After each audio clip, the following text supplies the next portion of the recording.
Hello, my friends. I'm back, still under quarantine, lockdown, whatever you want to call it. It's been what, 6, 7, 8 days. It doesn't really matter. I'm working. I'm talking to my friends out there, and I can't complain. I really can't. We're safe, and we pray for those who aren't. Yesterday we talked about stocks. We talked about why you should buy a stock, what a stock is, and what makes a stock go up and down. I was going to talk to you today about how to identify a good stock. But then I went into my messages. I do read my messages, and lots of people kept asking about bonds. They said, look, we thought stocks and bonds kind of work together, two peas in a pod. And so I decided, they're right. They kind of actually do work together. And I'll talk about bonds today. Next time I'll talk about, or another time, I'll talk about what kind of stocks you should buy and good type of stocks to buy. Okay, so what's a bond? A bond is a loan that you give to a company or a government. Yes, you can loan governments money. And so let's say you give us money to Apple in the form of a bond. I used Apple yesterday, and so it's no endorsement. I'm not endorsing Apple's bonds or stocks or any companies. I'm just using it as an example. So you give Apple $1,000, and Apple tells you, I'll give you the 3% interest or 4%, whatever the number is. I'll give you 3%, say, interest every year for the next, say, 10 years. It could be 5 years, could be 10 years, could be 2 years. Doesn't really matter. It's the concept that you should pay attention to. And so I'll give you 3% interest rate for the next 10 years. And so you get your interest every year. And Apple will give you your money back after 10 years, unless, what happens? They go bankrupt.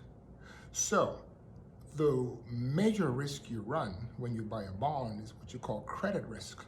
That's the risk that the company you're buying could go bankrupt. So you always want to make sure when you buy a bond, you buy a bond of a company that could pay you back. You got to make sure it has enough cash flows. You have to make sure it has enough less debt. You have to make sure it's a strong enough company, which, although you're not as concerned as a stock investor would be about profits, and with stocks, it's all about profits going up and profits going down. And that's what makes a stock go up or down. With a bond, it's primarily about credit risk. Part of it is about profits. If you're not making profits, well, how do you pay your debt back? So you are concerned a little bit about profits, but not only about profits. So that's about credit quality.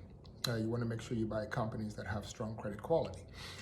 But is it as simple as just, look, you buy a good, strong company, they give you 3, 4, 5%, and you get your money back after 5, 10 years? Not exactly. Because there is a chance that $1,000, the principal amount may be higher or lower when you finally collect it. How does that work? Well, it depends on what you call interest rate risk. And that's another risk you take when you buy a bond. There's credit risk, the strength of the company, and there's interest rate risk. So let's explain interest rate risk.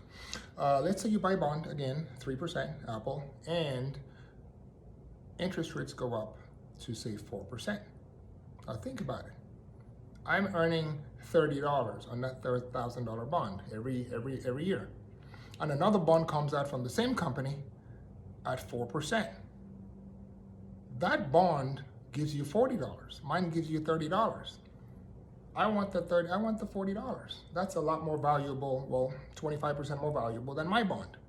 So my bond is less valuable. So typically what happens when interest rates go up, the price of the bond that you currently have, the 3% bond, goes down. The exact opposite happens. So let's say interest rates, like it's happening now, go down to, say, from 3% to, say, 2%. The bond I currently have that's paying me 3%, I don't want that 2% bond. No, I want to keep my 3% bond. I like the 3% interest, 25%, 33% more than the 2% bond. So my bond, by default, goes up in value when interest rates go down.